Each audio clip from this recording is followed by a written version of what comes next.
Muy bien, buenos días para todos. Bienvenidos a este segundo encuentro para la explicación de la práctica 2 del componente práctico virtual del curso de Química Orgánica. Le damos la bienvenida a todos los estudiantes que en estos momentos están conectados y también le damos la bienvenida a aquellos estudiantes que posteriormente van a escuchar esta grabación. Antes de dar inicio con la explicación de la práctica 2, me gustaría dar claridad respecto a algunos elementos que, aunque ya hemos mencionado, considero que para algunos compañeros todavía no es suficientemente claro, y también porque quizás tenemos compañeros que no pudieron asistir el viernes o que no asistieron en el día de ayer. Entonces, la primera claridad que quiero dar es que en el caso de la inscripción, ustedes no se inscriben al componente práctico. Así les aparezca en el día de hoy una opción debajo del curso que dice inscríbase aquí, ustedes no tienen que hacer ninguna inscripción. ¿Por qué? Porque la inscripción será automática. Esa es la primera claridad. La segunda claridad que quiero darles es, algunos de ustedes todavía no tienen el aula del componente práctico en Cargue. ¿Por qué? Porque están en el proceso de asignación de su tutor. Entonces, por lo tanto, el espacio aún no les aparece a todos, algunos sí, algunos ya les aparece las fechas. Son 3 fechas, 3 sesiones de componente práctico virtual, y en ese aspecto quiero dar una claridad. Si usted no puede conectarse o asistir a esa sesión para que su tutor le brinde, digamos, una cierta posibilidad de desarrollar inquietudes, de que usted pueda abordar dudas después de ver estas explicaciones que estamos dando desde el día de ayer, hoy y mañana. Entonces usted puede escribirle a su tutor e indicarle en qué espacio puede atenderlo a través de Skype. No es obligatorio la asistencia a esas sesiones de componente práctico en esas fechas.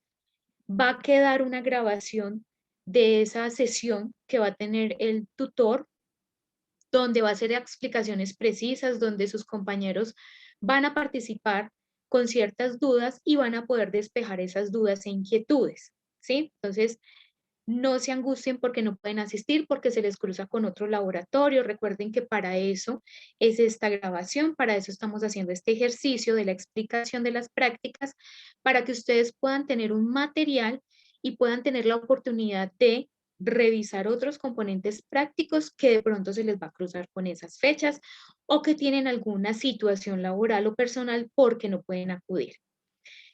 ¿Cuál es la tercera claridad? Ya llevamos dos: inscripción, asistencia y aula. Llevamos tres. Y aula del componente práctico. La siguiente anotación que quiero hacer es respecto a lo que ya hemos explicado. Ya explicamos cómo es la metodología del componente práctico. Ya sabemos que son 3 prácticas de laboratorio, que por lo tanto debemos entregar 3 informes y que esas prácticas están en el anexo 4, protocolo virtual, y que esos informes se desarrollan en el documento de Word que se llama anexo 4.1 informes, ¿sí? Y que ese documento ahí contiene los 3 informes que se deben desarrollar, que hay un quiz en línea y ese quiz lo van a encontrar en el anexo 4, protocolo virtual, al final, todo al final. ¿Por qué? Porque recuerden que el quiz es una evaluación de todas las 3 prácticas que estamos revisando, desarrollando en esta tarea. Y que, por lo tanto, nosotros les sugerimos que por favor desarrollen ese quiz al final, cuando usted termine el desarrollo de los 3 informes que tiene que presentar. Que una vez se presenta ese quiz, que solamente tiene un intento, debe tomar captura de pantalla y esa captura de pantalla debe compartirla en ese documento de Word que se llama anexo 4.1 informes, ¿sí? Como evidencia de que usted desarrolló esa actividad del quiz. Esas son las claridades que tenemos hasta el momento. Ahora sí, sin más preámbulos, entonces vamos a iniciar con la explicación de la práctica 2. Entonces, para esta práctica 2, que se llama, así la van a encontrar con este nombre, en el anexo 4, el protocolo virtual, propiedades químicas del grupo carbonilo y biomoléculas. Esta actividad, aunque pertenece a la unidad número 3, vamos a ver que es muy simple, es deductiva y tiene que ver también con reacciones químicas para identificar ese grupo funcional. Es decir, yo cómo puedo saber que tengo un aldehído o una acetona o qué tipo de biomolécula tengo yo a través de unas pruebas que se hacen en el laboratorio. Resulta que ustedes van a encontrar en esta práctica 2 una tabla como esta que yo les presento, ¿sí? Y en esa tabla nosotros les vamos a dar unas sustancias: butanal, pentanona, 2-metilpentanal, 3-hexanona, como ejemplo para esta explicación, porque ustedes en la tabla van a tener otras sustancias. ¿Qué es lo primero que van a hacer en esta parte? Van a consultar la estructura química o la pueden dibujar partiendo del nombre con la nomenclatura y van a ubicar en cada uno de estos espacios esa estructura química, ¿sí? Y luego vamos a decir por el nombre si es un aldehído o una acetona. Entonces, adelantándome un poco a la unidad 3, muchachos, permítanme, voy a hacer el ejemplo de dibujar cada una de las estructuras químicas y les voy a decir el nombre. Vamos a aprender algo de nomenclatura de esa unidad 3 para estos dos grupos funcionales que se llaman aldehídos y cetonas y que pertenecen al grupo carbonilo. Entonces, para ese caso vamos a utilizar el editor de moléculas, el ChemDraw, que siempre hemos utilizado o la mayoría estamos utilizando, ¿sí? Y vamos a ver que los aldehídos tienen esta característica. Estoy dibujando una cadena carbonada. El grupo carbonilo se caracteriza porque un carbono está formando un doble enlace con un oxígeno, de esta manera. Y ese carbono o puede estar unido a hidrógenos o puede estar unido a cadenas carbonadas, ¿sí? Ese es el grupo carbonilo, un carbono que está unido a través de un doble enlace a un oxígeno. Y resulta que lo que nosotros llamamos aldehído se caracteriza por lo siguiente. Porque me están escuchando bien, dice Hasblady que se escucha entrecortado. Por favor, me confirman si todos me están escuchando bien. Bueno, muchas gracias. Listo. Entonces, el aldehído va a tener esta característica. Él siempre va a estar unido, el grupo carbonilo, a un hidrógeno. O sea que él siempre tiene que estar en un extremo. Siempre, siempre. Yo no puedo decir que este, ¿sí? Voy a quitarle el aldehído, que este es un aldehído. No, porque él aquí me está diciendo que tiene un carbono y acá a un lado un carbono. Y de esa manera ya se llama cetona. Entonces, una cetona se caracteriza porque al lado y lado de ese grupo carbonilo hay cadenas carbonadas. Pueden existir, por ejemplo, una cadena larga, yo le puedo poner un ciclo aquí, pero sigue siendo una cetona porque el carbonilo está al lado, a ambos lados de carbonos. Pero el aldehído siempre, siempre va a estar constituido ese carbonilo por un hidrógeno a un lado y al otro lado tiene que tener cadenas de carbono. Entonces, cuando a mí me dicen, en esta tabla me dicen que yo tengo el butanal, but, es porque tengo ¿cuántos átomos de carbono, muchachos?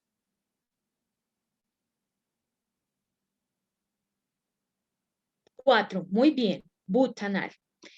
Entonces, yo dibujo 4 átomos de carbono. 1, 2, 3, 4. Voy a borrar los otros. De nuevo, 1, 2, 3, 4. Butanal. La terminación al me indica que es un aldehído.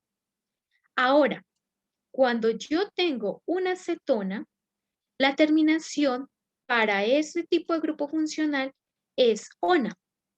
Entonces, si me dicen pentanona, me quieren decir que yo tengo, muy bien, Lisette, 5 átomos de carbono, 1, 2, 3, 4, 5. Voy a borrar los otros. De nuevo, 1, 2, 3, 4, 5. Y ya tengo mi pentanal, que es este señor de acá, el aldehído, y ya tengo mi butanona, que es la acetona. Entonces yo tomo esas estructuras químicas, las recorto y la pego acá para el butanal y aquí para la pentanona. Y digo que el butanal es un aldehído y que la pentanona es la acetona, ¿sí? Porque hay que indicar si es la una o la otra. Listo, muy bien. Les pregunto, con base en lo que les acabé de explicar, si este compuesto tiene terminación al, ¿qué será? ¿Un aldehído o una acetona, muchachos? 2-metilpentanal, muy bien, Mayerly, es un aldehído. Y este que se llama 3-hexanona, ¿qué sería? ¿Un aldehído o una acetona? Muy bien, una acetona. Entonces vamos a dibujarla. Me dice que en la posición 2 hay un metilo y pentanal significa que tiene una cadena carbonada principal de 5 átomos de carbono. Entonces, 1, 2, 3, 4, 5. Y me dice que en la posición 2 hay un metil. Esa es mi estructura química para ese caso. Para la otra me está diciendo 3-hexanona. Entonces resulta que este grupo funcional, muchachos, las cetonas, yo puedo mover de sitio este grupo carbonilo, pero en el aldehído no. ¿Por qué? Porque él siempre tiene que tener un hidrógeno en un extremo. Él no se puede mover. Usted siempre tiene que dibujar el grupo carbonilo unido a un aldehído y al otro lado la cadena carbonada que usted requiera, que necesite sustituyentes, pero él jamás puede perder esta identidad de estar unido a un aldehído, porque este grupo se llama formilo y eso es lo que le da esa integridad de ser un aldehído. Pero la acetona sí se puede mover. Entonces me están diciendo que en el carbono 3 yo tengo ese grupo carbonilo. 1, 2, 3. Entonces muevo a la posición 3, 1, 2, 3, ese grupo carbonilo, pero además me están diciendo que tiene 6 carbonos, como dice Eulindani. Entonces voy a verificar 1, 2, 3, 4, 5 y 6 carbonos, ¿sí? Y ese sería el compuesto que me están preguntando en esta tabla. Y dibujo aquí mi estructura química o recorto, la pego aquí y digo que es una acetona y para este caso que es un aldehído. Eso es lo primero que nos vamos a encontrar en esa actividad 1 para aldehídos y cetonas de la práctica número 2. Pero resulta que en esa actividad para identificar aldehídos y cetonas, aquí ya está, por ejemplo, la solución. Así debería quedar la tablita que ustedes tienen en esa guía para desarrollar. Y resulta que un estudiante quiso analizar para identificar unas reacciones y dijo, bueno, yo voy a analizar estas reacciones aquí que me presentan para yo saber cuál es un aldehído, cuál es una acetona. Y entonces esas reacciones químicas que nos permiten a nosotros identificar o diferenciar aldehídos de cetonas son la formación de fenilhidrazonas y las reacciones de oxidación, que dentro de esas reacciones de oxidación está el ensayo de Fehling, el ensayo de Benedict y el ensayo de Tollens. Y finalmente, hay otro ensayo que se llama la detección de hidrógenos alfa o hidrógeno o ensayo de haloforno. Y entonces el estudiante hizo el ejercicio, tomó un tubito de ensayo, le adicionó butanal y le hizo esta prueba. Cogió otro tubito de ensayo, le adicionó butanal y le hizo esta prueba. Y así sucesivamente. Y estos fueron los resultados del estudiante. Y él se dio cuenta que la reacción de formación de fenilhidrazonas da positiva para aldehídos y para cetonas. O sea que esa prueba que permite identificar tanto aldehídos como cetonas. Esta prueba. Y luego dijo, voy a hacer el ensayo de Fehling y voy a hacer el de Benedict. Ah, y esas que son de oxidación también me permitieron identificar aldehídos y cetonas porque todos me dieron positiva. Pero hizo la de Tollens y se dio cuenta que, ¿qué vemos ahí en común, muchachos? ¿Para quién dio negativo?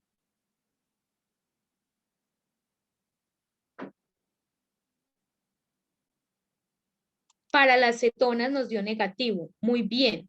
¿Y entonces eso qué significa, muchachos? Que esta prueba llamada o este ensayo de Tollens, ¿para quién sirve identificar? Solamente con quién reacciona. Con los aldehídos, muy bien, Mayerly. Solo con aldehídos. Entonces, esa prueba es una prueba que me permite diferenciar si yo tengo un aldehído o una acetona, ¿cierto? Y finalmente, hicimos la prueba, o el estudiante hizo la prueba del haloformo, o que también se llama detección de hidrógenos alfa, y se dio cuenta que me sirve para identificar quiénes. Exacto, muy bien, Lisette, desde Ocaña. Al contrario, ¿cierto? Nos permite identificar, en este caso, las cetonas. Solo reacciona con cetonas. Y entonces eso es lo que nosotros queremos en esa tabla, porque nosotros les vamos a dar una tabla así, con unos resultados, que ustedes al final tengan la capacidad de decirnos a través de estas preguntas qué pruebas permiten identificar ambos grupos funcionales, aldehídos y cetonas. Me voy a devolver a la tabla. ¿Cuáles de estos ensayos me permiten identificar cetonas y aldehídos? Mírenlo muy bien, miren la tabla. ¿Cuál creen ustedes? Para los dos grupos funcionales, ¿cuál me serviría? Muy bien, Mayerly. El ensayo de fenilhidrazonas. Muy bien.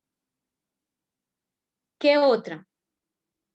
La formación, el ensayo de Feli. Ok, muy bien. ¿Qué más?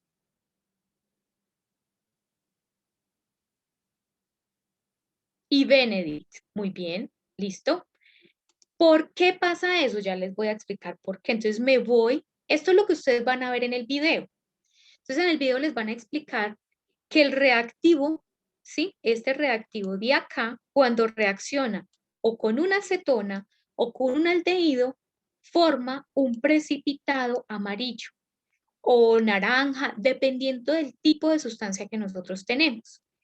Y eso es lo que nosotros decimos que es una prueba positiva, porque observamos ese precipitado amarillo o de colores naranja, porque van a reaccionar siempre con aldehídos y cetonas. Esa es la explicación de por qué reaccionan, porque se forma este compuesto coloreado. Pero resulta que cuando yo hablo de los ensayos de reacciones de oxidación, Fehling, Benedict y Tollens, entonces nos vamos a acordar que nosotros decíamos que los aldehídos se pueden oxidar a ácidos carboxílicos, ¿cierto? Y que los aldehídos, para este caso, en la prueba de Tollens, solamente reaccionan porque tienen esa capacidad de formar ese aldehído, ese ácido carboxílico o esa respectiva sal. Pero con las cetonas no ocurre eso. Por eso nosotros decimos que la prueba de Tollens solamente reacciona con los aldehídos. ¿Cómo dice uno si la prueba es positiva o negativa? Para el caso de Tollens, nosotros vemos que en el tubo de ensayo se observa como una pared o como si el tubo de ensayo tuviera plata. Y es porque se forma plata en estado sólido, ¿sí? Pero en el caso de las reacciones de oxidación, nosotros veríamos que el reactivo de Fehling es de color azulito. Y cuando reacciona, lo que da es una coloración como color cobre, y es porque se forma este compuesto. Y aquí se puede ver un precipitado. Entonces, esas son las maneras que hubiéramos observado en el laboratorio cuando hubiéramos hecho con los tubitos de ensayo el hecho de adicionar el reactivo de Fehling con el aldehído. Esa es la manera cualitativa, ojo, de observar que hubiéramos visto si reaccionaba o no reaccionaba con cada uno de estos ensayos y cómo nos permite identificarlos. Similar a la prueba de Fehling, está la prueba de Benedict. Es una reacción de oxidación. Y dependiendo de la sustancia que yo tenga, ¿sí? Yo voy a tener este reactivo inicial, que es el reactivo de Benedict, que es de color azulito, y cuando yo le adiciono el respectivo aldehído, en este caso, ¿qué me va a permitir? La formación de diferentes colores dependiendo de la sustancia que yo tengo. Y eso es una forma de yo decir si la prueba es positiva o es negativa. En el ensayo del aloformo, que solo reacciona con las cetonas porque tiene hidrógenos alfa, nosotros llamamos hidrógenos alfa aquellos hidrógenos donde el carbono donde están esos hidrógenos está en la posición alfa respecto al carbonilo. Por eso se llama la prueba del aloformo o de hidrógenos alfa. Y lo que hace es que una base arranca esos hidrógenos, ¿sí? Y luego llega un halógeno, que en este caso generalmente es el yodo, y reemplaza y genera este compuesto que es un precipitado. Entonces, de esa manera nosotros podemos identificar con esos cambios de coloración si una reacción se da o no se da con el tipo de sustancia que nosotros estamos analizando en esta tabla. Entonces, la primera pregunta era, ¿cuáles permiten identificar ambos? Ya dijimos, la deformación de fenilhidrazonas y reacciones de oxidación, pero dentro de las reacciones de oxidación solamente está Felin y Benedict, ¿sí? Porque Tolen solamente reacciona con aldehídos.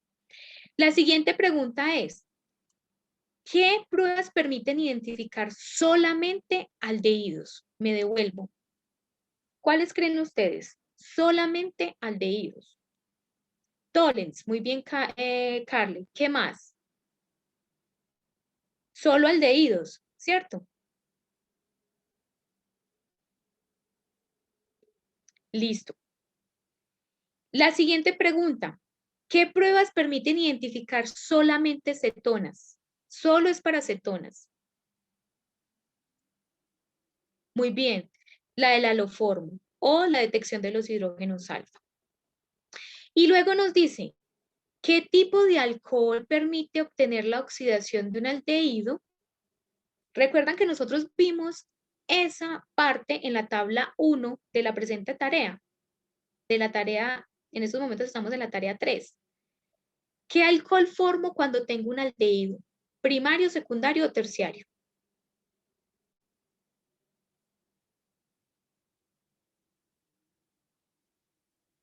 Primario. Muy bien, Mayerly. ¿Y cuando tengo una acetona?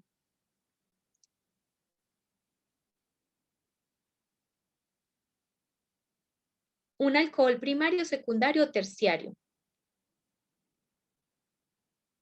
Secundario. Y ya les voy a mostrar por qué. Entonces, recuerden, voy a poner aquí mi doble enlace. Si se acuerdan que yo les explicaba que cuando yo paso de un aldehído a un alcohol, lo único que yo hacía era esto, eliminar el grupo carbonilo y ubicar ahí el alcohol. Y lo mismo aquí, elimino ese grupo carbonilo y pongo el OH. Y si yo pongo el OH, aquí en este caso, miren que es secundario, la acetona pasó a ser secundario. Y en el aldehído, este carbono de aquí está unido al OH y está unido solamente a una cadena carbonada por acá y a un hidrógeno. O sea que en este caso es primario. Generalmente nosotros no dibujamos los hidrógenos cuando estamos haciendo estructuras tipo esqueleto. Entonces ahí lo verían ustedes más claro. Ah, sí, es un alcohol primario. Listo.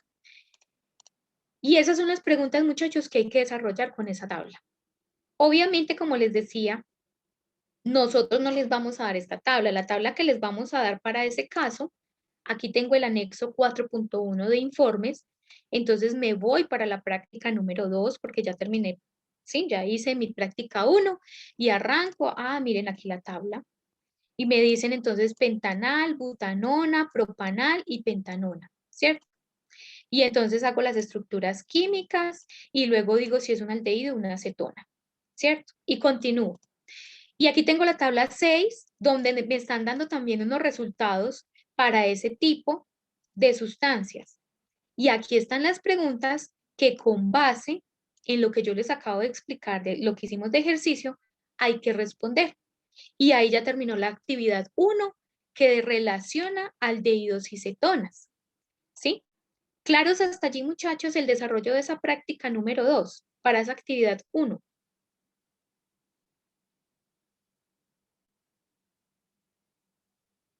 Listo.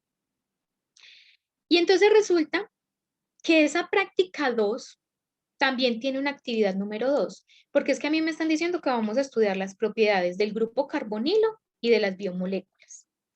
Entonces, vamos a estudiar las biomoléculas. Y resulta que dentro de las biomoléculas, cuando ustedes estén leyendo la guía de actividades, les van a decir en el video cuáles son las biomoléculas que nosotros tenemos, ¿sí? Y entonces dentro de esas biomoléculas están los aminoácidos, las proteínas, también tenemos los lípidos, también tenemos carbohidratos, ¿sí? Cuando ustedes van viendo estos videos que tiene la guía, mírenlos acá. Aquí dice aldehídos, cetonas y carbohidratos, aminoácidos y proteínas, y con este video de aminoácidos y proteínas y de aldehídos y cetonas, entonces vamos a desarrollar cada una de las actividades que nos están presentando ahí. Ya explicamos cómo se desarrolla esta actividad 1 y vamos por la actividad 2, que es de biomoléculas. Y entonces resulta que para este caso, para nosotros identificar proteínas y aminoácidos, también tenemos unos ensayos. Y está el ensayo de Buret, está el ensayo de la reacción santoproteica, está la reacción de Hopkins-Cole, la de Sakaguchi y la de la titulación de Sorens. Y en el video nos explican cómo es cada una de esas reacciones. Y aquí también las vamos a ver. Entonces resulta que por qué vamos o para qué necesitamos nosotros saber esas reacciones. Resulta, muchachos, que los alimentos, el huevo, la leche de soya, la leche entera, la leche de almendras, la gelatina, contienen unas macromoléculas que se llaman proteínas, pero que esas macromoléculas están compuestas también de unidades pequeñitas que se llaman aminoácidos.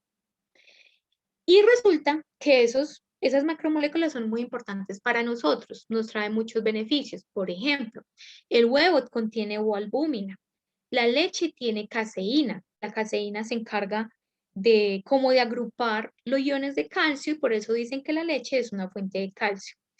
La leche de soya contiene aminoácidos y esos aminoácidos son importantes para nuestros procesos metabólicos y así sucesivamente.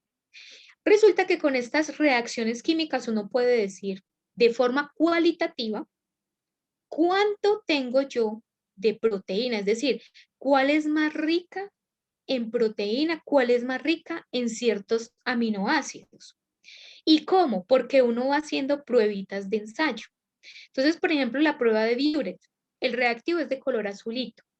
Entonces uno tiene un tubito de ensayo, le echó un poquitico de huevo batido y le adiciona el reactivo de Buret y da esta coloración.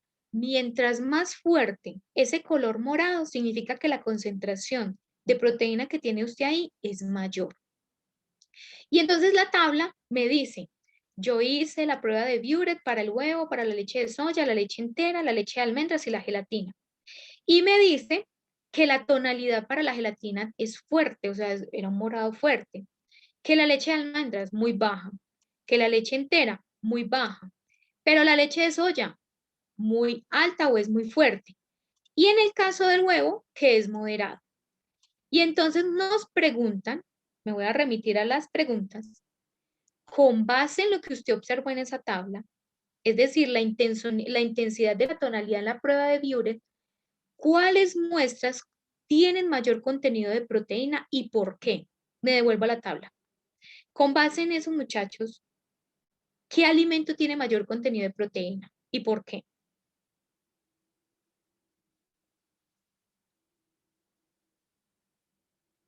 Leche de soya, muy bien. Gelatina, muy bien. ¿Por qué? Porque la tonalidad es más fuerte. Eso es lo que nosotros queremos que ustedes desarrollen, concluyan con base en esa parte. ¿Listo? Exacto, porque la tonalidad es más fuerte. Ahora, entonces también le hice la prueba para esas mismas sustancias, pero en este caso hice la reacción santoproteica. Y resulta que esa reacción o esa prueba santoproteica me permite decir si ese alimento tiene un buen contenido de triptófano, tirosina y fenilalanina, que son aminoácidos. Esta prueba solamente permite identificar este tipo de aminoácidos. Y entonces me voy a la tabla santoproteica. Y entonces me dice que el huevo es moderado, me dice que la leche de soya es moderado, que la leche entera es fuerte, que la leche de almendras es moderado y que la gelatina es baja. Y entonces me pregunta, con base en la respuesta anterior, ok, me salté una pregunta aquí. Listo, ya dijimos que esos son los que tenían mayor contenido de proteína y aquí nos dicen, consulte cuál es la proteína que tiene esos alimentos. ¿Cómo se llama la proteína? Yo les había dicho, la leche, por ejemplo, entera, la leche de vaca tiene caseína, el huevo tiene albúmina. Hay que consultar para los otros alimentos cuál es la principal proteína de esos alimentos que tienen mayor contenido de proteína con base en la intensidad de este diurex, ¿cierto? Pero esto ya es consulta. Entonces estábamos en la prueba santoproteica y nos dice, ¿cuál muestra tiene mayor contenido de estos aminoácidos y por qué? Entonces me devuelvo a la tabla. Con base en esto, muchachos, ¿cuál tiene mayor contenido de esos aminoácidos? La leche entera, muy bien, porque es fuerte. Esa es la que más. Pero podemos decir que en una medida, más o menos, podríamos tener que la leche de almendras, la leche de soya y el huevo tiene un contenido medio, porque la tonalidad que nos dio es moderada. ¿Listo? La gelatina no, porque esa es la que tiene menos, es la más baja, ¿sí? La que menos dio ese precipitado amarillo que uno observa en esa prueba. Muy bien. Y entonces yo sigo analizando la de Hopkins Cole. Vamos a ver para qué nos sirve esa prueba. La prueba de Hopkins Cole me permite identificar solamente triptófano. Ojo que la anterior me permitía estos tres. Ellos tienen en común lo siguiente. Tienen este anillito. ¿Cómo se llama este anillo, muchachos? Solo el anillo. ¿Cómo se llama? Benceno. Muy bien, Asdrúbal. Como ellos tienen ese anillito, eso es lo que permite que se dé la reacción. Pero yo puedo saber solo para el triptófano con esta prueba, la de Hopkins Cole.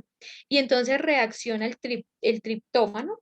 Si los alimentos tienen triptófano, van a reaccionar con el ácido glioxílico en medio ácido, o sea, sulfúrico, ácido sulfúrico, y me forma un compuesto violeta. Y así lo hubiéramos visto en el laboratorio, en el tubito de ensayo, porque ustedes lo hubieran hecho. Y entonces me devuelvo, me voy para la tabla y digo, ¿quién tiene? La pregunta es, ¿cuál muestra tiene mayor contenido de ese aminoácido?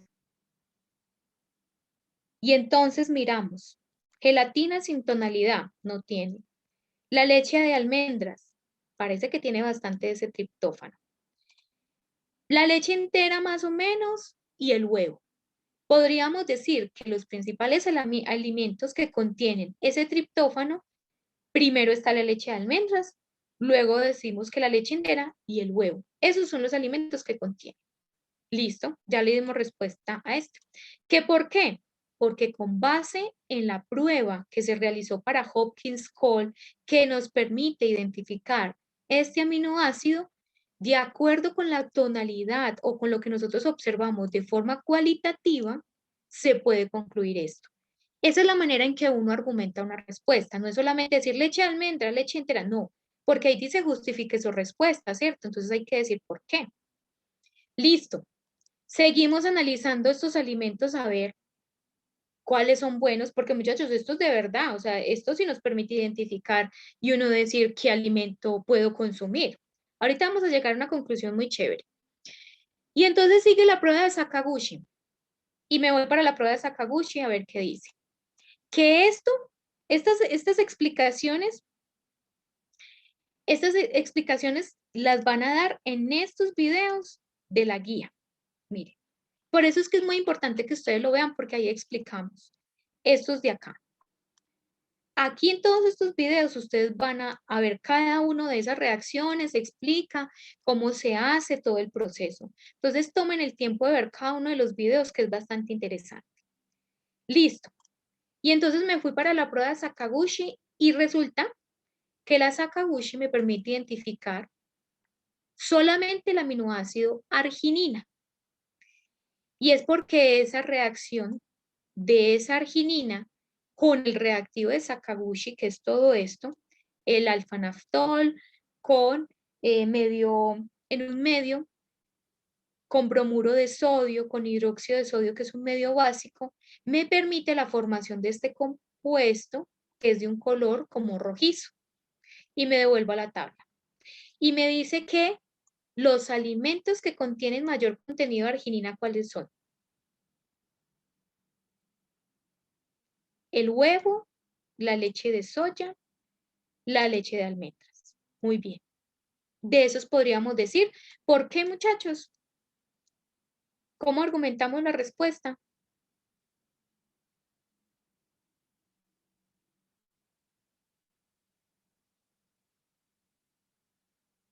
¿Cómo podemos dar ese argumento a esta respuesta que me están preguntando? Porque aquí me dicen que hay que justificar la respuesta. Sí, por la tonalidad que presentó cuando el alimento reacciona con el reactivo de Sakaguchi, que me permite identificar o que esta prueba es específica para este aminoácido que es la L-arginina. ¿Listo? Listo. Y vamos por la última, que realizamos la última prueba, que en este caso es la titulación de Sorens. Pero esta titulación sí es cuantitativa. Recuerden que cualitativa es de cualidad. Por medio de colores, por tonalidades, yo puedo decirlo. Es muy subjetivo. Porque, por ejemplo, para mí puede ser una tonalidad fuerte, pero ¿qué tal para el estudiante hubiera sido moderada? Entonces, por eso se llama de cualidad, cualitativo. Pero cuantitativo, eso sí nos permite medir, decir qué cantidad de proteína tiene. Y resulta que ustedes van a ver un video, ¿sí? En ese video que yo les estoy mencionando, que está en el anexo 4, protocolo virtual, van a ver un video donde se muestra cómo se hace la titulación de Sorens. Y esa titulación de Sorens no es más que ustedes tienen el alimento en un Erlenmeyer, si hay que preparar una solución, y utilizan un Erlenmeyer. Luego tienen que adicionar, en este caso, otro reactivo que es formol para neutralizar. Recuerden que, bueno, en este caso vamos a ver qué es un aminoácido y los aminoácidos tienen, en ese caso, ácidos carboxílicos y grupos amino. Y uno lo que hace es titular esos grupos ácidos. Entonces, se adiciona el formol para neutralizar esas cargas que tengamos ahí y se adiciona fenolftaleína. La fenolftaleína es un indicativo, es un indicador básico, cuando uno va adicionando el hidróxido de sodio, ¿sí? que es el titulante, el que voy adicionando, llega un punto a un viraje que le dicen a uno, va a llegar a un viraje rosadito pálido. Si usted obtiene un fucsia, se pasó. Entonces, en ese video, en este video, van a ver cómo se hace esa titulación. Ahora, ¿por qué es cuantificable? ¿Por qué se puede cuantificar? Porque resulta que la cantidad de ácidos que tenga esa proteína, porque las proteínas, aquí tenemos una proteína, generalmente tienen esa estructura tridimensional, ellas tienen en su estructura química aminoácidos. Ya les voy a presentar la estructura química de un aminoácido, como su nombre lo indica, amino y ácido. Porque ellos tienen en su estructura química este grupo que se llama ácido carboxílico, que es un grupo carbonilo también, y un grupo amino. Y cuando yo hago una titulación o cuando hago una reacción entre un grupo que es ácido como este y una base como el hidróxido de sodio, se da una reacción ácido-base. Entonces, lo que yo me gaste de hidróxido de sodio para titular estos grupos ácidos es equivalente en cantidades molares. Entonces, cuando yo titulo, la proteína tiene muchos de estos aminoácidos. Cuando yo estoy titulando, se va a gastar una X cantidad de volumen necesaria para yo haber consumido, por decirlo así, esos ácidos carboxílicos. Y por eso es que aquí en esta tabla me dicen que en la titulación de Sorens yo me gasté de volumen de hidróxido de sodio para cada una de ellas X volumen. Entonces, pongamos el siguiente sentido. Si yo digo que una proteína está compuesta de muchos aminoácidos y que esos aminoácidos tienen un grupo ácido carboxílico que reaccionan con el hidróxido de sodio y que mientras yo tenga mayor contenido de proteína, voy a tener mayor número de ácidos carboxílicos porque tengo mayor número de aminoácidos, quiere decir que para yo reaccionar con los ácidos carboxílicos me voy a gastar más volumen de hidróxido de sodio. En conclusión, a mayor volumen de hidróxido, voy a tener ¿qué? Mayor o menor contenido de proteína. ¿Ustedes qué creen? Mayor. Muy bien, Derlin, porque es proporcional. Si yo tengo mucha proteína, hay más aminoácidos. Si hay más aminoácidos, hay más grupos ácidos carboxílicos y necesito más hidróxido de sodio para que reaccione. En ese orden de ideas, la siguiente pregunta en este contexto es, si yo tengo esta tabla con estos volúmenes, ¿cuál tiene mayor contenido de proteína ahí? ¿Cuál es la que más? Leche de soya. Muy bien, Asdrúbal. Porque se gastó 18 mililitros de hidróxido de sodio para poder hacer esa titulación o esa reacción ácido-base. ¿Qué alimento le sigue, muchachos? Entonces, primero, leche de soya. ¿Qué alimento le sigue? La gelatina con 16. Luego, ¿qué le sigue? El huevo. Luego le sigue la de almendras. Y finalmente, la que todos consumimos.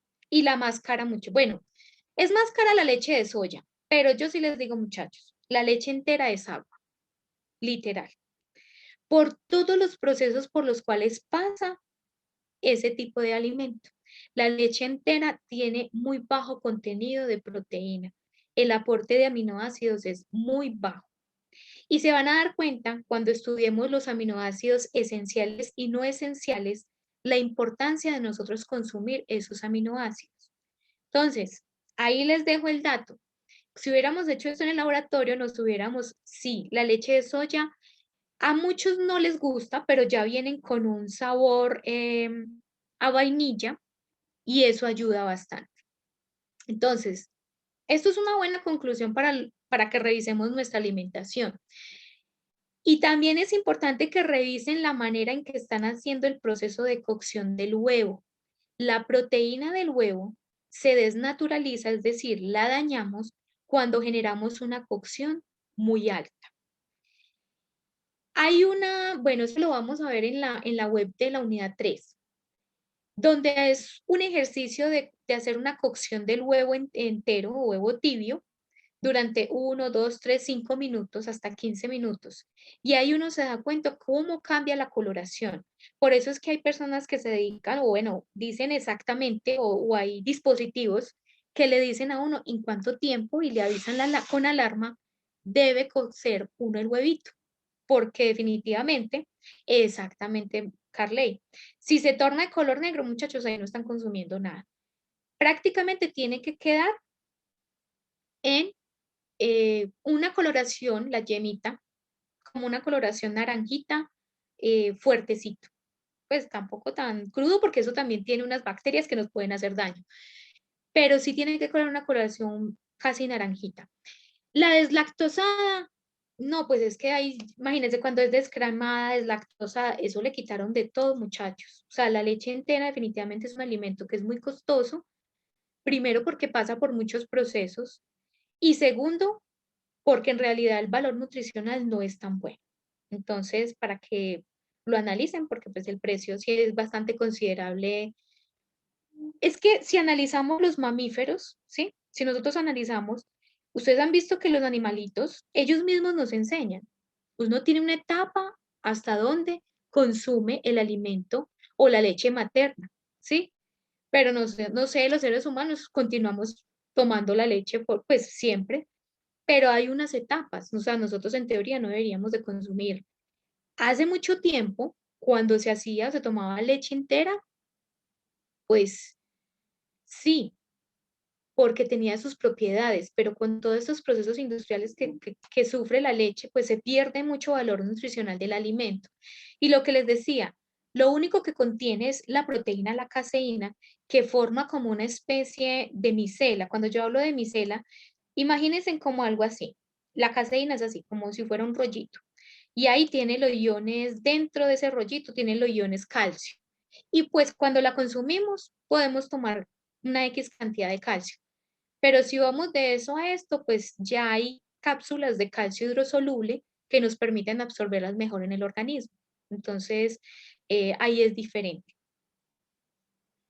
Bueno, cuando hablamos de calostros, asdrúbal, ya eso es otro tema. Recuerden que nosotros no podemos consumir esa primera leche que tienen las vacas porque tienes un alimento y unas propiedades nutricionales para el animalito que está en crecimiento. Sí, ese no es adecuado porque tiene una composición que no es adecuada para nuestro organismo y además tiene otros microorganismos que no son adecuados tampoco para nosotros. Exactamente, Derlin tiene bastantes bacterias. Listo. Entonces, aquí ya concluimos. ¿Cuál alimento deberíamos de consumir por su mayor contenido de proteína y aminoácidos? Y hay un ejercicio de análisis. Dice ese ejercicio de análisis. Un estudiante desarrolla una titulación de Sorens con dos alimentos, el huevo y un extracto de lentejas. Finalizado el experimento, el estudiante determina que el volumen de hidróxido de sodio de concentración 0,01 molar es de 10 mililitros para el extracto de lentejas, o sea, se gastó 10 mililitros. Pero el huevo, para hacer la titulación, se gastó 15 mililitros. Con base en eso, muchachos, ¿cuál alimento tiene mayor contenido de proteína y por qué? El huevo, muy bien. ¿Y por qué?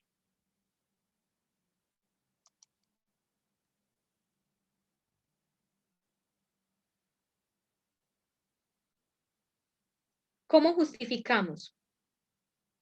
Muy bien, Shirley, porque se consumió o se gastó más volumen de hidróxido de sodio, lo cual indica que tengo mayor número de ¿quiénes? ¿Cómo llamamos estas moléculas chiquitas? Estas de acá.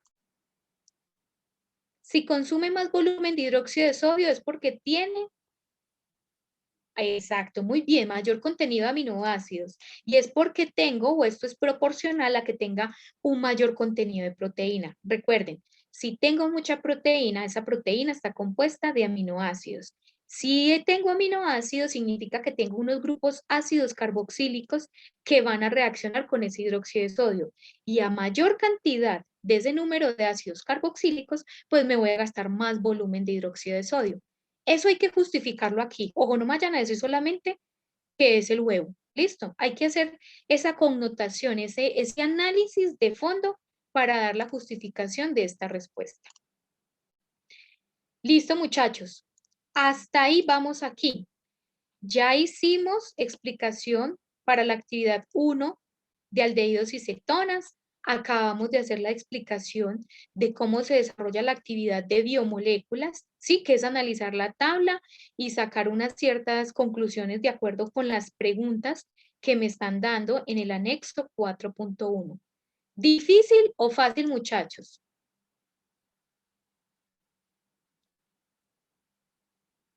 ¿Cómo les ha parecido? Y aparte de eso, están aprendiendo, están viendo la aplicación, ¿sí? ¿Para qué nos sirven este tipo de reacciones? Listo. Seguimos con el siguiente ejercicio que está relacionado con biomoléculas, porque resulta que dentro de las biomoléculas tenemos proteínas y aminoácidos, pero también los carbohidratos, ¿sí? La famosa macromolécula que hay, que me engorda, que bueno, ¿cierto? Que está en el almidón, que está en el azúcar, y entonces todo lo que es con carbohidrato engorda. Muchachos, los carbohidratos no engordan, los que engordamos somos nosotros. Entonces, ¿qué vamos a hacer para nosotros analizar un carbohidrato? Para uno saber qué tipo de carbohidrato es, porque todas las moléculas tienen una identidad, entonces hay que nombrarlos, hay unos que llamamos reductores, hay unos que llamamos hexosas, pentosas, ¿sí? Para nosotros conocer cada una de esas características de esos carbohidratos, de esas macromoléculas, nosotros hacemos estas pruebas cualitativas y las hacemos a través de esta marcha analítica, ¿sí? Entonces, si hubiéramos estado en el laboratorio, hubiéramos cogido nuestro carbohidrato, puede haber sido almidón, pudo haber sido un azúcar, bueno, ¿sí? Y hubiéramos hecho lo primero, adicionamos en el tubito de ensayo la sustancia y le aplico o le hago el ensayo de la reacción de Molish. Ah, y entonces no me dio ningún color, entonces no es un carbohidrato. No, me dio un anillo con un color como rojo-violeta, entonces sí es un carbohidrato. Y así sucesivamente, cojo otro tubo de ensayo, le adiciono el carbohidrato, la sustancia que estoy analizando y hago la reacción de Benedict, que ya la conocemos. No me dio ningún color, significa que es un grupo reductor no libre o que no es ningún reductor. Ah, no, me dio un color verde o amarillo o naranja, es un reductor. Resulta que un estudiante se tomó el tiempo de hacer toda esta marcha analítica para dos sustancias, ¿sí? Que ese es el ejercicio que nosotros vamos a tener en este caso. Y el estudiante hizo toda la marcha analítica, ustedes van a verlo en el video. ¿Cuál video? En este de acá, en el que tiene la guía. Me voy a devolver. En este video que dice aldehídos, cetonas y carbohidratos. Ahí nos van a explicar cada una de esas reacciones de cómo se hace. Y él hizo toda esa marcha analítica que yo les mostré en esta tabla, ¿sí? Cada uno. Y él concluyó lo siguiente. Entonces dijo, realizó Molish y le dio positivo, es decir, él sí vio ese anillo color rojo-violeta, o sea que es un carbohidrato. Luego hizo Benedict y le dio que era un color verde, amarillo, naranja, o sea que era reductor. Luego hizo la prueba de Lugol, aquí. Y entonces la prueba de Lugol le dice a usted que si le da azul es almidón, que si no le da ningún color es un monosacárido o disacárido. Y que si le da un color rojo es porque tiene nitrógeno o es una eritrodextrina. Vamos a ver al estudiante que le dio. No le dio ningún color, me devuelvo. O sea que es un monosacárido o disacárido, alguno de los dos. Debe ser que más abajo hay una prueba que me dice o es monosacárido o es un disacárido. Entonces hay que seguir. Le hizo Barford y encontró que el precipitado se le dio de 7 a 12 minutos. Y cuando eso sucede, eso es una condición para decir que es disacárido reductor. No hay precipitado, no reductor es sacarosa. Hay un precipitado entre 2 a 7 minutos, es un monosacárido reductor. O le dio el precipitado entre 7 y 12 minutos, es un disacárido reductor, que fue la que le dio al estudiante. El estudiante siguió, hizo la prueba de vial y le dio negativo, es decir, no le dio ninguna coloración, o sea que es una hexosa. Si le hubiera dado una coloración, sería una pentosa, pero a él le dio este resultado. Y finalmente hizo la prueba de Seliwanov. Y ahí, de esa manera, él puede saber si es una aldosa o una cetosa. Vamos a ver al que le dio. Le dio un color rojo. Significa que es una cetosa. Entonces el estudiante tiene que concluir con base en todos estos resultados qué monosacárido o qué disacárido, si es reductor, si es hexosa, si es pentosa, o si es una aldosa o una cetosa. Entonces, con base en esto, miren muy bien la tabla.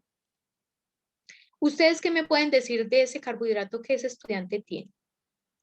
Esta tabla me resume, les voy a volver a decir, cada una de las pruebas, ¿cierto? Que están aquí, prueba. Y aquí le dice a uno cuáles son los posibles resultados que uno puede tener, donde dice propiedad identificada, ¿sí? Ahí están las posibilidades que uno puede encontrar. Estas mismas que están aquí, por ejemplo, por la reacción de Biel tengo dos posibilidades, esta y esta. Por la de Seliwanov tengo esta y tengo esta. Entonces, esta tabla me da este resumen de cada una de ellas en propiedad identificada, pero el estudiante pone aquí su observación de qué le dio. Entonces, le dio que era un color violeta, o sea que es porque le dio positivo, es que la prueba de Molish que me permite diferenciar, que es un carbohidrato. Muy bien, hasta ahí va, listo. Primera conclusión, si es un carbohidrato. Segunda conclusión, si da un color verde, amarillo, naranja es porque es reductor. Y si le dio color verde, entonces es un azúcar. Ya sabemos que es un carbohidrato reductor. Luego dice, si le da un color azul, es almidón. Si no le da ningún color, es un disacárido. Si le da color rojo, tiene nitrógeno. De estas tres opciones, con base en lo que el estudiante le dio, ningún color, entonces, ¿qué tenemos? ¿Qué podemos concluir? Un disacárido. Entonces ya tenemos tres características. Es un carbohidrato reductor disacárido. Muy bien. Seguimos con Barfoot. Le dio precipitado entre 7 y 12 minutos. O sea que es un disacárido. ¿Cuál seleccionamos? Esta o esta. Muy bien. Y corrobora con lo de arriba. Arriba habíamos dicho que es un disacárido, que es reductor, y aquí vuelve y se ratifica. Es un disacárido reductor, ¿cierto? Carbohidrato, reductor, disacárido. ¿Y aquí qué concluimos? ¿Es una hexosa o es una pentosa? Es una hexosa porque no le dio ninguna coloración. Si hablamos de hexosa, ¿ustedes qué se imaginan, muchachos? ¿A qué se refiere esa palabra hexosa?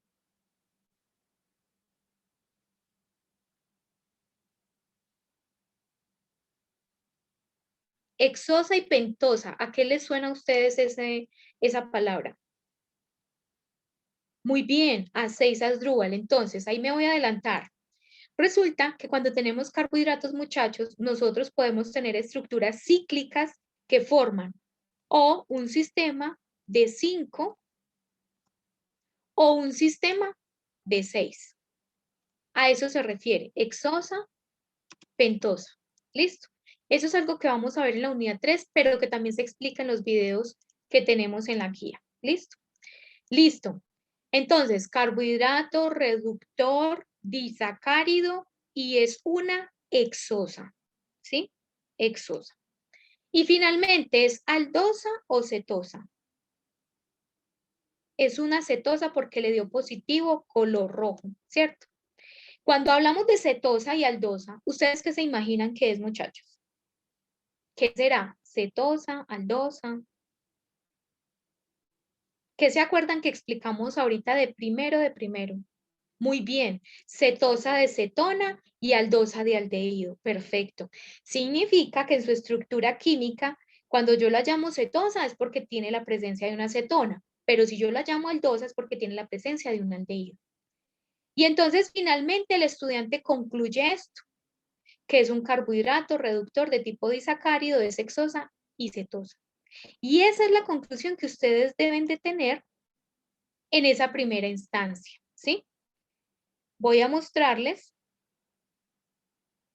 Listo, Carley, con mucho gusto. Recuerde que queda grabado y lo puede volver a consultar.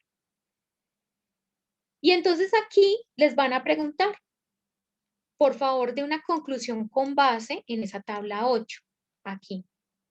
Miren que aquí les dicen las observaciones y ustedes van sacando la conclusión, así como acabamos de hacer el mismo ejercicio, así igualito. Y concluyen así como lo hizo el estudiante. Mire que es una conclusión súper pequeña. ¿Con base en qué? En la tabla. Pero luego viene lo interesante. Nos dice, con base en la conclusión y en las siguientes estructuras químicas, ¿cómo se llama el carbohidrato que usted analizó? Y entonces ahí uno es donde entra a revisar. ¿Qué le sugiero yo? Consulte la sacarosa, ¿qué es? Si es aldosa, si es pentosa, si es hexosa, si es reductor o no es reductor. Consulte qué es la lactosa, si es hexosa, pentosa, aldosa, si es reductor o no, si es disacárido o no es disacárido. Cuando nosotros decimos que es disacárido, significa que yo tengo dos unidades. Monosacárido, que es solo unita. Si yo digo eso, estas dos estructuras, ¿qué tipo son, muchachos? ¿Disacáridos o monosacáridos? Muy bien, Derlin, son disacáridos. Entonces, el ejercicio que acabamos de hacer, este de acá, esta conclusión no es la misma de lo que nosotros tenemos en esta tabla. Ojo, aquí es diferente. O sea, aquí las observaciones fueron diferentes para el estudiante y ustedes la van concluyendo, pero así como lo hicimos para este ejemplo que yo les mostré acá, así lo van a hacer ustedes para esta tablita que está aquí. Cuando ya ustedes sepan esta conclusión, entonces que usted ya sabe si es una hexosa o pentosa, si sabe que es una cetosa o una aldosa, si es reductor o no, le sugiero que consulte las características de estas dos, sacarosa y lactosa, y usted pueda decir cuál es la conclusión, cuál fue el carbohidrato que ese estudiante analizó en esta tabla. Listo, eso es lo que hay que hacer. Y ahí finaliza la actividad relacionada con biomoléculas. Entonces, llevamos lo siguiente. Biomoléculas, donde explicamos el ejercicio de aminoácidos y proteínas y donde acabamos de explicar el ejercicio de carbohidratos. Y llevamos la actividad de aldehídos y cetonas, donde explicamos cómo se hace la estructura química y donde explicamos las conclusiones con base en esas reacciones químicas de identificación, ¿sí? Hasta ahí llevamos ese material. ¿Vamos claros hasta allí, muchachos? ¿Me han comprendido lo que les he explicado?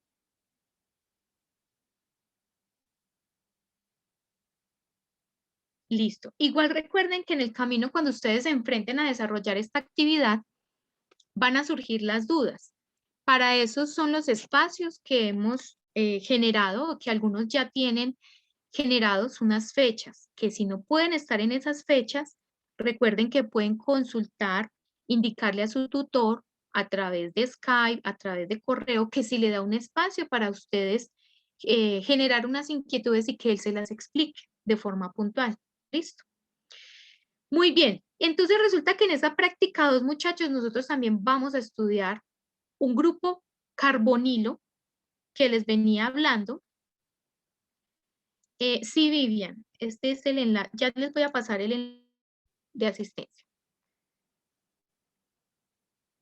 Permítanme un segundo. Entonces también estábamos hablando, cuando hablamos de proteínas y aminoácidos, hablamos de un grupo que se llama el ácido carboxílico. Y ya les voy a decir por qué es súper importante. Es importante porque resulta que nosotros en muchos alimentos podemos encontrar ese grupo funcional. Y ese grupo funcional nos explica muchas situaciones o nos indica muchas situaciones que son importantes para la vida. Por ejemplo, hay personas que les dicen, usted sufre de gastritis, ¿cierto? Y entonces le dicen, usted no puede tomar sustancias ácidas porque eso le empeora la situación. Usted no puede consumir limón, usted no puede consumir vinagretas, usted no puede consumir café, usted no puede consumir una cantidad de alimentos. Pero usted lo único que le entendió al médico, al doctor, fue que usted no podía consumir nada que fuera ácido, pero usted no sabe por qué. Resulta que esas sustancias tienen una composición o tienen unas moléculas que nosotros en química llamamos ácidos carboxílicos. Por ejemplo, el zumo de limón tiene ácido cítrico. El vinagre tiene ácido acético. Y el ácido benzoico, que es un ejemplo, es un ácido que nos permite derivatizar, es decir, hacer otras reacciones químicas y obtener otros productos, como por ejemplo la aspirina, que en vez de generarnos algún daño, pues nos genera un beneficio para algunos, ¿cierto? ¿Qué es lo que queremos con esta actividad 3? Para identificar este grupo funcional que ya habíamos hablado de él, el ácido carboxílico. Voy a borrar este de acá, porque el ácido carboxílico es este solito, este de acá. Es un grupo carbonilo que está unido, recuerden el grupo carbonilo, carbono, doble enlace, oxígeno, pero que a diferencia del aldehído, tienes un OH. Entonces, si yo les dibujo lo que llevamos hasta el momento de una forma introductoria sobre el grupo carbonilo, que aunque es de la unidad 3, pero no es difícil,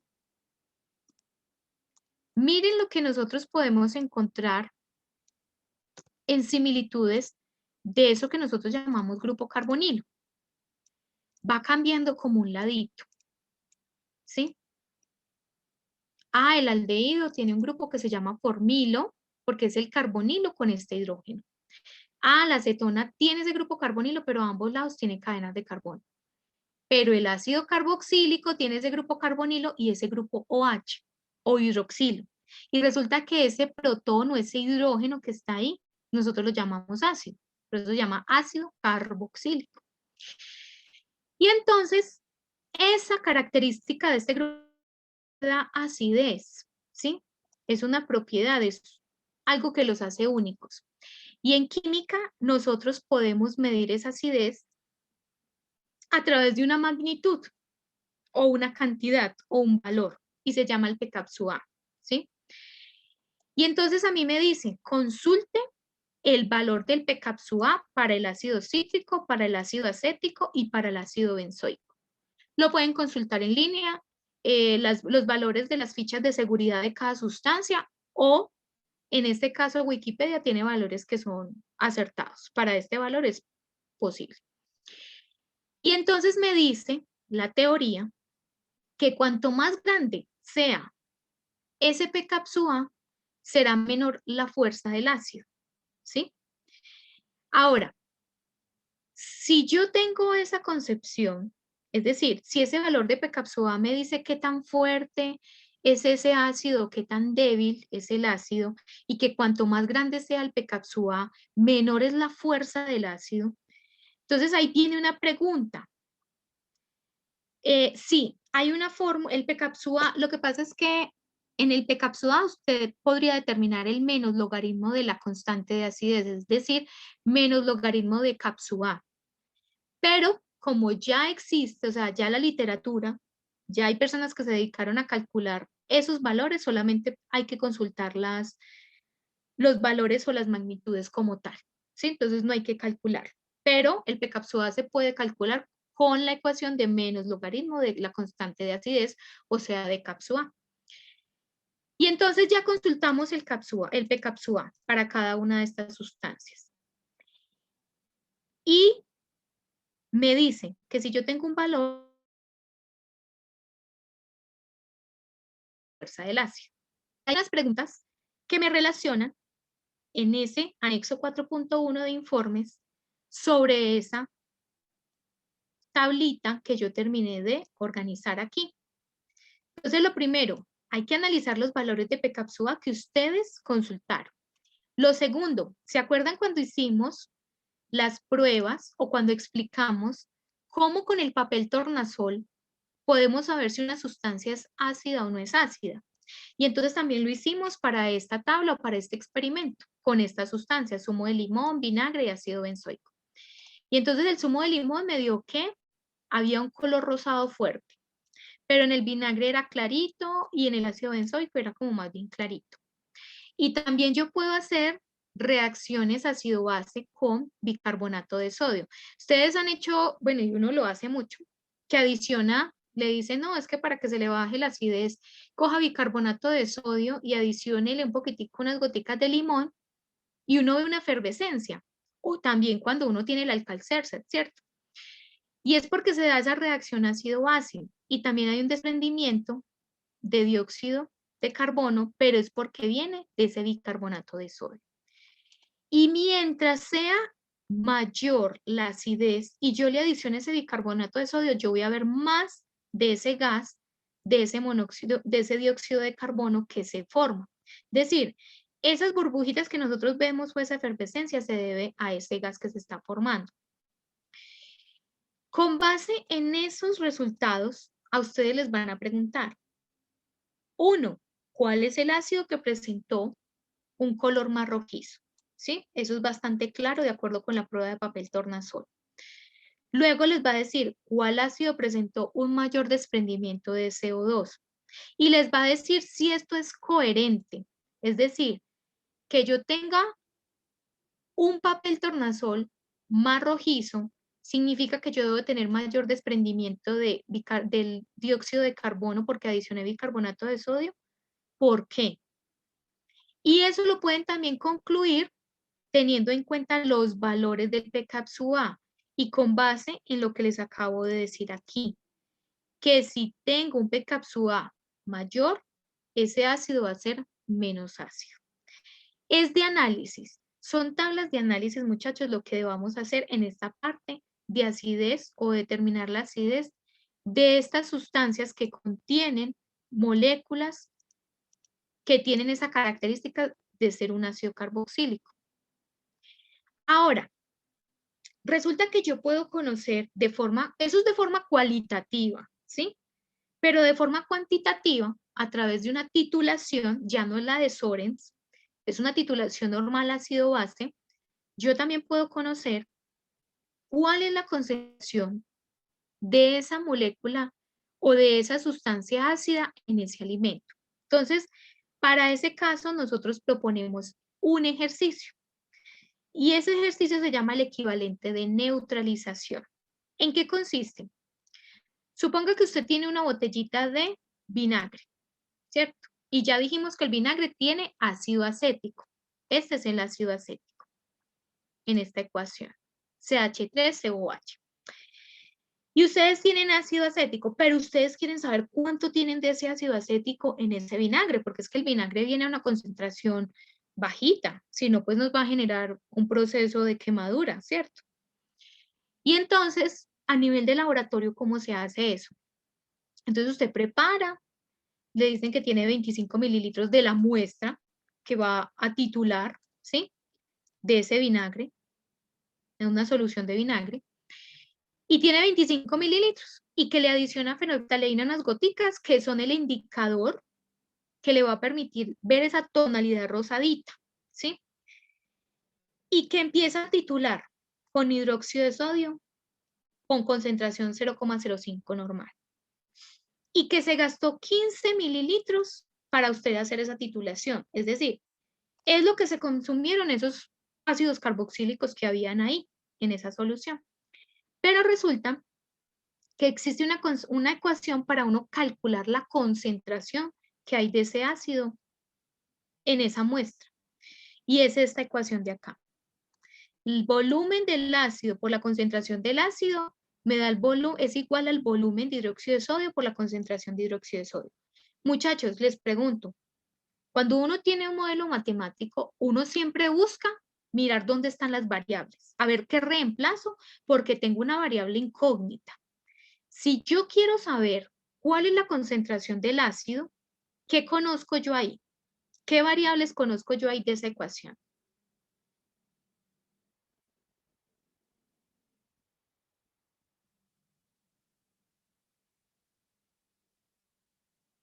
El volumen, ¿de quién? Muy bien, Jennifer, ¿de quién? De los dos, muy bien. ¿Cuánto es el volumen de ácido?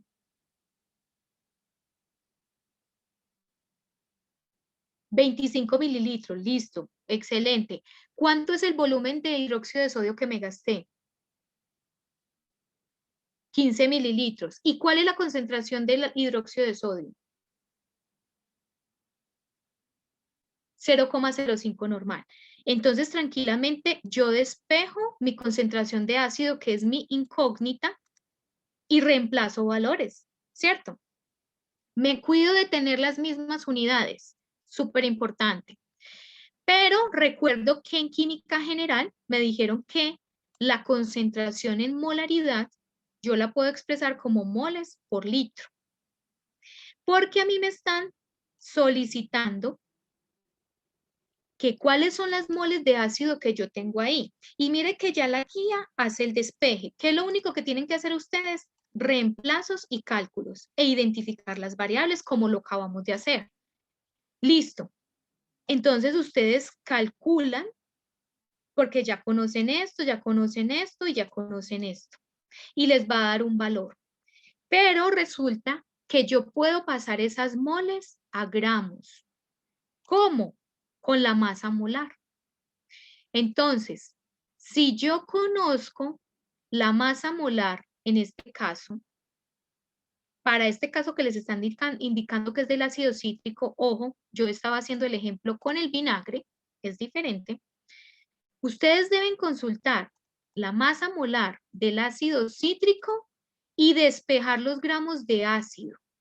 Ese ejercicio sí se los vamos a dejar a ustedes. ¿Cómo despeja uno o cómo despejarían ustedes esta ecuación, muchachos? Porque yo quiero saber gramos de ácido. ¿Qué hago ahí?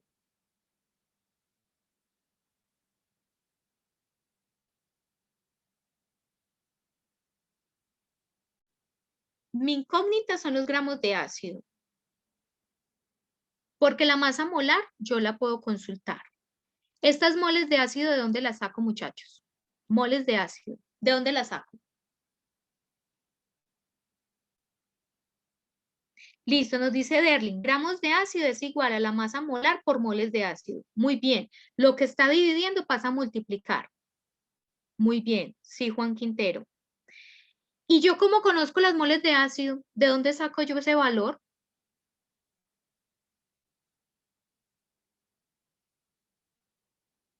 Exacto, Derling, del ejercicio anterior, ojo, mírenlas acá. Ya dijimos que era identificar variables, reemplazar y nos da un cálculo aquí, ¿cierto? Y de ahí saco esas moles, las reemplazo aquí, pero como nos decía la compañera, paso a multiplicar y me van a dar los gramos de ácido. Y esa es la respuesta que debemos dar aquí. Listo. Ese es el cálculo que nosotros podemos utilizar para determinar la concentración de un ácido o de esta sustancia ácida en un alimento, por ejemplo, en vinagre, o si usted quiere saber cuál es la concentración del ácido cítrico en un jugo que le digan que supuestamente tiene un X tipo de cítrico o ácido X, listo. Eso es lo que haríamos en ese tipo de experimentos. Y es lo que queremos que ustedes desarrollen en este ejercicio de análisis de los ácidos carboxílicos. Listo. Y luego viene una parte muy interesante. En este caso, hay un proceso de saponificación que es muy importante y es que en el video, y acá lo dicen, en este video se muestra cómo el proceso de saponificación nos permite obtener qué.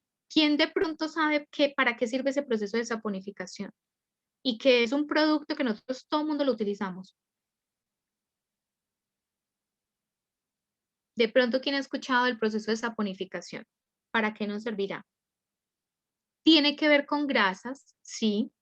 Lo que hago es que yo, muy bien, Kelly, para hacer jabones, yo tomo grasas, y hace mucho tiempo utilizábamos la grasa del cerdo, ¿sí? Por eso los jabones eran como ahí normalitos.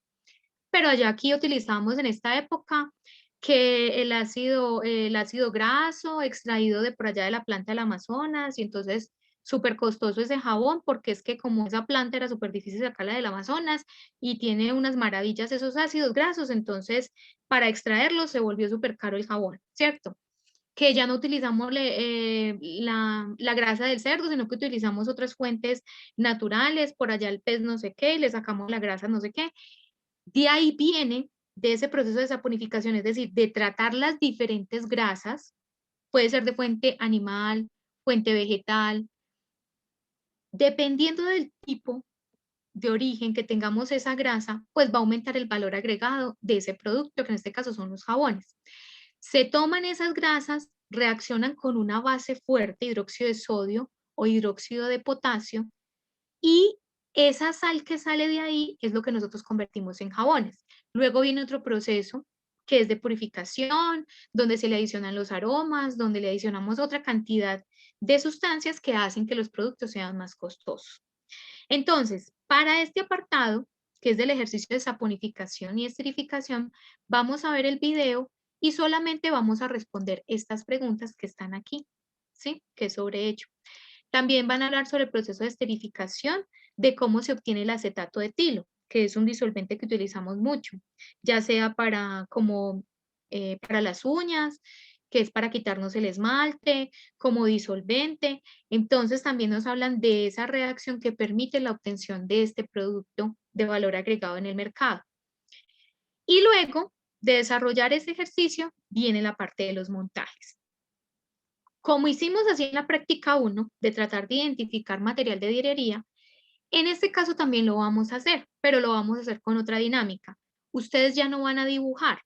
Como ustedes observaron muy juiciosos estos videos, ustedes van a identificar estos montajes que les hemos dado en el informe, ¿sí? En el anexo 4.1, informes.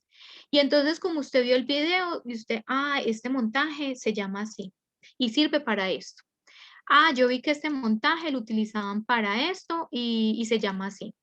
Yo también vi que este montaje se utilizaba para este proceso y se llama así.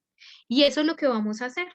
Ustedes van a identificar primero qué tipo de montaje es, cómo se llama y para qué sirve. Y lo van a escribir en este espacio de aquí, ¿sí?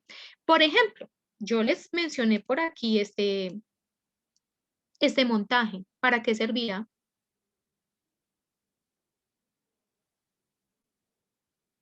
¿Qué se imaginan ustedes?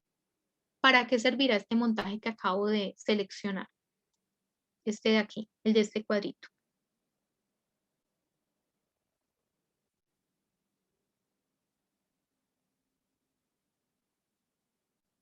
No, no es para destilar. El que yo seleccioné, este de acá.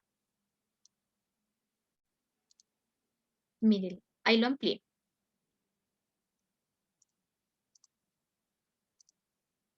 Pues este espaciecito, este de aquí, donde está como un balón volumétrico con un pipeteador y hay un Erlenmeyer, sí puede decir que yo ahí estoy preparando una solución y que adicione una cantidad de ácido. Muy bien, Adriana. Muy bien, Shirley, para hacer una titulación. Entonces, tienen que tener mucho cuidado cuando estén revisando y cuando estén escuchando los videos. Bueno, este no es, digamos, una pesa, esto es una plancha de agitación. Entonces, lo que está haciendo es que tengo un soporte universal con una pinza que está con una bureta y está titulando un Erlenmeyer que tiene una sustancia. Y lo que está haciendo la planchita de abajo es agitando mientras yo estoy adicionando el hidróxido de sodio. Entonces, es muy importante que ustedes le pongan atención a los videos, muchachos, porque ustedes deben tener una idea clara de qué elementos están utilizando en cada uno de los experimentos para poder identificar el material. ¿Listo? Entonces, mucha atención a los videos para que puedan desarrollar este espacio de aquí. Y ahí finalizaría la práctica número 2. Aquí hay unas preguntas alusivas, lo mismo, como cositas, que si yo quiero hacer preparar una solución, entonces lo puedo hacer en un beaker, ¿por qué no podría hacerlo en un beaker? Aquí hay un ejercicio donde está esta imagen y tiene unos numeritos, hay que decir cómo se llaman esas partecitas, es decir, cómo se llama el elemento 1 o que le pusimos ese numerito 1, el elemento 2 o el material 2, el elemento 3, el 14 y el 11. Específicamente esos, cómo se llaman. No son todos, sino que seleccionamos unos de ellos. Y ahí finaliza la práctica número 2. Preguntas, muchachos.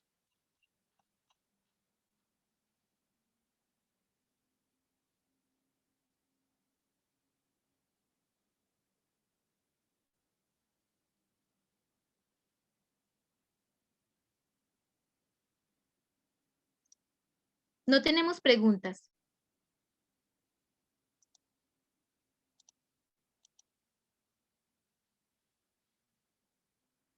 Listo. Bueno, entonces ya está la práctica 2. Miren que no está larga. eh, es más de ejercicio como de deducción, de aplicación. eh, Tratamos de que sea como lo más relacionado con la vida real, ¿sí? ¿Para qué les sirve la química orgánica? Que la verdad es bastante bonita. Yo al inicio en la introducción les decía que revisaran en la medida que pudieran la página sobre compounds que aplica mucho. Entonces dice la química de la espinaca, la química de la miel y la química de la lluvia y la química, porque todo es química, todo es muy aplicado y tiene mucha orientación y mucha deducción a diferentes áreas del conocimiento.